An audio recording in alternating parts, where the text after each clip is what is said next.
అనకాపల్లి జిల్లా నర్సీపట్నంలో ఎన్టీఆర్ 28వ వర్ధంతి వేడుకలు టీడీపీ రాష్ట్ర ప్రధాన కార్యదర్శి చింతకాయల విజయ్ ఆధ్వర్యంలో ఘనంగా నిర్వహించారు. సందర్భంగా ఆయన మాట్లాడుతూ, మహనీయుడు నటసార్వభౌమ ఎన్టీఆర్ బడుగు బలహీన వర్గాల ఆశాజ్యోతి ప్రజల గుండెల్లో ఎప్పుడు చిరస్థాయిగా మిగిలినవారని, అప్పటి ఇందిరా గాంధీతో పోటీపడిన మొట్టమొదట బడుగు బలహీన వర్గాల ఆశాజ్యోతిగా ఎన్టీఆర్ నిలిచిపోతారని ఆయన అన్నారు.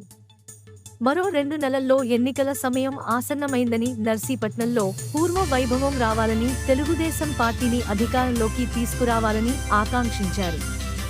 కార్యకర్తలు ఎప్పుడూ మా గుండెల్లోనే ఉంటారని, 85లో టీడీపీకి ఎవరైతే పనిచేశారో వారి కుటుంబాలను ఆదుకుంటామని ఆయన అన్నారు. మరలా నర్సీపట్నం నియోజకవర్గంలో అయ్యన్న పాత్రుడు పోటీ చేస్తారని, 30,000 ఓట్ల మెజార్టీతో విజయం సాధిస్తారు అని ఆయన అన్నారు. ఎన్టీఆర్ స్ఫూర్తితో అయ్యన్న రాజకీయ రంగ ప్రవేశం చేశారని, 40 సంవత్సరాల సుదీర్ఘ రాజకీయ అనుభవం ఉన్న అయ్యన్నకు ఈ నియోజకవర్గ ప్రజలకు చేసిన సేవలు మరవరానివి అని, నర్సీపట్నంలో ఎన్టీఆర్ ఆసుపత్రి, డిగ్రీ కళాశాల వంటివి ఆయన హయాంలోవని, 2024లో అధికారంలో రాగానే ఎవరైతే అర్హులైన అందరికీ టిడ్కో ఇల్లు పంపిణీ చేస్తామని ఈ సందర్భంగా ఆయన అన్నారు. ఈ కార్యక్రమంలో మున్సిపల్ కౌన్సిలర్ దనిమిరెడ్డి మధు, రాజు థియేటర్ అధినేత జాలమూరు బంగారాజు, టౌన్ తెలుగు యువత అధ్యక్షులు మురళి, కౌన్సిలర్ శ్రీకాంత్, 7వ వార్డు ఇన్ఛార్జ్ రావాడ నాయుడు మరియు నాయకులు, కార్యకర్తలు పెద్ద ఎత్తున పాల్గొన్నారు. వర్ధంతి సందర్భంగా సీనియర్ కార్యకర్తల్ని ఎవరైతే వార్డుల్లోని 82 నుంచి కూడా జెండా కట్టి, జెండా మోసి, జెండా రెపరెపలాడాలని తెలుగుదేశం పార్టీ కంటి పెట్టుకుని ఉండి ప్రాణత్యాగాలు చేసి ఆస్తులు అమ్ముకొని ముందుకెళ్లిన ప్రతి ఒక్క సీనియర్ కార్యకర్త కూడా అటెండ్ అవ్వాలని చెప్పి పిలుపునివ్వడం జరిగింది. చాలా మంది రావడం జరిగింది, ఆయనకి నివాళులు అర్పించడం జరిగింది. అయితే నర్సీపట్నం ప్రజానికం ఎంతో రుణపడి ఉండాలి నందమూరి తారక రామారావు గారికి. ఎందుకంటే మన కోసం ఆ 150 పడకలు అక్కడ ఉందంటే అది నందమూరి తారక రామారావు గారు ఇచ్చిందే. డిగ్రీ కాలేజ్ అయినా నందమూరి తారక రామారావు గారు ఇచ్చిందే, పాలిటెక్నిక్ కాలేజ్ నందమూరి తారక రామారావు గారు ఇచ్చిందే, ఐటీఐ కాలేజ్ నందమూరి తారక రామారావు గారు ఇచ్చిందే. నర్సీపట్నం మీద అత్యంత ఉన్నతమైన అభిమానం చూపెట్టి ఆఖరికి లాస్ట్ మీటింగ్ కూడా, ఆయన చనిపోక ముందు లాస్ట్ మీటింగ్ కూడా మన గడ్డ మీద అడుగు పెట్టి మన దగ్గర మీటింగ్ పెట్టిన తర్వాతే ఆయన స్వర్గస్థులు అవడం జరిగింది. సో కాబట్టి ఆయనకి నర్సీపట్నానికి ఎంతో అనుబంధం ఉంది. ఈరోజు ముఖ్యంగా ఏంటంటే ఆయనకి మనందరం నివాళులు అర్పించవలసింది. రేపు ఎట్టి పరిస్థితుల్లో కూడా ఇంకో 1.5 2 నెలల్లో వచ్చిన ఎలక్షన్స్ లోని 2024 ఎలక్షన్స్ లోని తెలుగుదేశం పార్టీ జెండాను రెపరెపలాడించి ఈ నర్సీపట్నం కంచుకోటని మళ్ళీ కూడా జెండా రెపరెపలాడించి ఆయనకి ఘనమైన నివాళులు అర్పించవలసిన అవసరం ఎంత ఉందని చెప్పి ఈ సందర్భంగా చెప్పదలుచుకున్నాను. ఇంకోటి ఏంటంటే మనం కార్యకర్తలను ఎక్కడా కూడా, ఆయన ఎప్పుడూ ఒకటే మాట్లాడినవారు, కార్యకర్తలు తెలుగుదేశం పార్టీకి పునాదని. కార్యకర్తలు మనకి చెట్టు అయితే దానికి కొమ్మల్లాగా ఉండి మళ్ళీ కిందన ఏరుల్లాగా ఉండి మొత్తం రక్షించుకుంటూ వస్తారు. కార్యకర్తలు కష్టం వస్తే మాత్రం మనం నిలబడాలని చెప్పి మొట్టమొదట నినాదం ఇచ్చి ఒక రీజనల్ పార్టీని దేశంలోని ఇందిరాగాంధీ గారితో కూడా ఢీకుండి ముందుకెళ్లిన వ్యక్తి నందమూరి తారక రామారావు గారు. అందుకనే మనం ఈ 5 సంవత్సరాలు కూడా ఆయన ఆదర్శంగా తీసుకొని ఈ కార్యకర్తలకు ఎవరికి కష్టం వచ్చినా కూడా మనం నిలబడ్డాం, కేసులు పడినా కూడా వాళ్ళకి అండగా నిలబడ్డాం. వర్గంలోనే వైసీపీ వాళ్ళు ఏం చేయాలన్నా కూడా దానికి టైల్స్ వేశారు, కిచెన్ టైల్స్ వేశారు, యూపీవీసీ విండోలు పెట్టారు, డోర్లు పెట్టారు, బాత్రూమ్లు రెడీగా ఉన్నాయి. ఏం సాడిజం సైకోయిజం కాకపోతే ప్రజలను తీసుకెళ్లి ఎందుకని దాంట్లో ఉండనివ్వట్లేదు. ఇప్పుడు ఇంకో 1 నెల ఉండగా నేను అది పీక్తా ఇది పీక్తానని చెప్తున్నారు. ఇంకా దారుణమైన విషయం ఏంటంటే ప్రజల మీద పన్నులు తగ్గిస్తానని చెప్పి చాలా మంది కరెంటు బిల్లు పెంచేశారు. కరెంటు బిల్లు పెంచేసి ఇవాళ కరెంటు బిల్లు కట్టుకోలేని పరిస్థితులు ఉంటే ఈ రోజు ఆ కట్టిన పన్నుల నుంచి 75 లక్షల రూపాయలు తీసేసి ఈ రోజు ఈ రోడ్డు వైడనింగ్ చేస్తారు. నువ్వేం అబద్ధం చెప్పావు ఆ రోజు జగన్మోహన్ రెడ్డి గారు బలిగట్టం వచ్చినప్పుడు? నేను 600 కోట్లు తీసుకొస్తా, 400 కోట్లు తీసుకొస్తా, తాండవా నీరుని తీసుకెళ్లి ఏలేరు కాలువకు అనుసంధానం చేసేస్తా, ఇలాంటి సొల్లు పాటలు చెప్పి అబద్ధాలు కోరి కింద అవినీతి పరుడు కింద ఈ రోజు నీకు ముద్ర అవ్వబోతుంది. ఈ 1.5 కిలోమీటర్ ఏదైతే వేస్తున్నారో దాంట్లో ఇసుక వాడకుండా బొగ్గు వాడి ఇంత దారుణమైన నాసిరకం పనులు చేసి దాంట్లోంచి కూడా డబ్బులు సంపాదించాలని ఆలోచించిన పరిస్థితి చవాల మీద చెల్లలేరుకున్న బతుకని చెప్పేసి సందర్భంగా నేను సవనీయంగా మనం చేసుకుంటున్నాను. ఇది ఒకటే కాదు, ఏం వర్కులు నర్సీపట్నంలో ఈ నెలన్నరలో తెద్దాం అనుకున్నా దానికి చిల్లర ఖర్చుల కింద రేపు ఎలక్షన్ కి బూత్ వైజ్ డబ్బులు ఇవ్వాలి కాబట్టి నామినేటెడ్ పద్ధతిలో వర్క్లు వేసేసి దాని నుంచి అవినీతి చేద్దామని ఆలోచించిన ఏకైక మొట్టమొదట ఎమ్మెల్యే గణేష్ అని చెప్పి సందర్భంగా చెప్పదలుచుకున్నాను. ఇంత దారుణమైన బతికి గంట ఎమ్మెల్యేకి రిజైన్ చేసి ఇంట్లో కూర్చోవడం తప్ప ఇంకో పని ఉండదు నీకు. రేపు రానున్న రోజుల్లో నేను ఇంటికి పంపించడం ఖాయం. బాపిరాజు కొత్తపల్లిలో ఇంటికి సున్నాలు వేసుకుని అక్కడ కూర్చో. ఇంకా రేపు ఉదయం రాజకీయం చేయవలసిన అవసరం నీకు లేదు.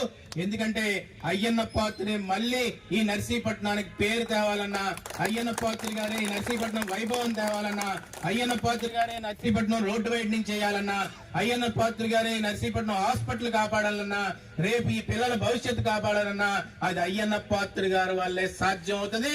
ఆ సత్తా ఉన్న నాయకుడు అయ్యన్న పాత్రి గారు. ఆయనకి రాజకీయ భవిష్యత్తు ఇచ్చిన నందమూరి తారక రామారావు గారిని మనం ఆజన్మాంతం రుణపడి ఉండాలి. మన నర్సీపట్నానికి ఆశీర్వదించి ఈ రోజుకి 6-7 సార్లు గెలిచే విధంగా పునాదేసిన నందమూరి తారక రామారావు గారిని మనం మర్చిపోకూడదు. ఈ రోజు మనం చూసుకుంటే 6 భవిష్యత్ గ్యారంటీ ఇచ్చారు నందమూరి తారక రామారావు గారు. సంక్షేమ కార్యక్రమాలకి పునాది ఇస్తేనే ఈ రోజు భవిష్యత్ గ్యారంటీ అయినా ఏదన్నా ఈ రోజు మనం చూస్తున్నాం. కాబట్టి దయచేసి నేను అందరినీ కోరుతుంది ఏంటంటే మనం కష్టపడి పనిచేసి ఆయన ఆశయాలను ముందుకు తీసుకెళ్లి ఈ పార్టీ జెండాను ముందుకు తీసుకెళ్లి ఇప్పటికీ కూడా నేను ఊర్లో తిరుగుతున్నప్పుడు మీరు అబ్జర్వ్ చేయొచ్చు, పేపర్లో చూడొచ్చు, 82 నుంచి ఉన్న కార్యకర్తలు ఎవరికైనా కష్టం ఉంటే వాళ్ళ ఇంటికి వెళ్ళి కలుస్తున్నాం. వాళ్ళ ఇంట్లోని ఆర్థిక పరిస్థితి ఏమన్నా కానీ, ఎందుకంటే మనం నిజాయితీగా బతికే వ్యక్తులు. ఇక్కడ రోడ్డు కోసం బొగ్గు వాడతాడు, మా కోరపాలెంలో ఇసుక దందా చేస్తున్నారు. ఇలాంటి దరిద్రపు ఆలోచనలు ఎప్పుడు మనకు రాలే, ఎప్పుడు అవినీతి చేయలేదు. అందుకే 82 నుంచి ఎంతో మంది తెలుగుదేశం కార్యకర్తలు రూపాయి ముట్టుకోమన్నా కూడా నేను ముట్టుకొని నిజాయితీగానే బతుకుతానని చెప్పి ఆలోచించే వ్యక్తులు. అలాంటి ఆదర్శాలు ఉన్న నాయకులు, అలాంటి వ్యక్తిత్వం కలిగిన నాయకుల్ని నేను గ్రామాలకు వెళ్తున్నప్పుడు, వాళ్ళ ఇంట్లోకి వెళ్తున్నప్పుడు వాళ్ళ ఆర్థిక పరిస్థితి కొంతమంది చూసినప్పుడు నాకు బాధ అనిపిస్తుంది. వాళ్ళందరికీ కూడా నేను మాట ఇచ్చాను, రానున్న రోజుల్లో మీ పిల్లల భవిష్యత్తు కానీ కార్యకర్తల భవిష్యత్తు కానీ చూసుకునే బాధ్యత మేము స్వయంగా తీసుకుంటామని చెప్పి ఈ సందర్భంగా సవనీయంగా మనం చేసుకుంటాను. ఈ కష్ట సమయాల్లో ఆ నందమూరి తారక రామారావు గారి విగ్రహం దగ్గర నేను మాటిస్తున్నాను, ఈ కష్ట సమయాల్లో, ఈ నష్ట సమయాల్లో అయ్యన్న పాత్రి గారి కుటుంబానికి కష్టం వచ్చిన సమయంలో ఎవరైతే నిలబడ్డారో జీవితాంతం వాళ్ళకి మేము నిలబడతామని చెప్పి ఈ సందర్భంగా సవనీయంగా మనం చేసుకున్నాను. మాకెన్ని కష్టాలు వచ్చినా, మాకు పర్సనల్ గా ఎన్ని కష్టాలు వచ్చినా, మా జీవితంలో ఏమన్నా అడ్డులు వచ్చినా, వచ్చినా కానీ ఏ తప్పుడు నిర్ణయం తీసుకోకుండా మీకు నిలబడడానికి ముందుకెళ్తాం. ఎందుకంటే మేము ఎక్కడ ఏ ఉద్దేశంలో రాజకీయంగా ఏం చేయాలనుకున్నా, ఎందుకంటే ఇప్పుడు మీకు చేయొచ్చు పరిణామాలు రాజకీయాల్లో.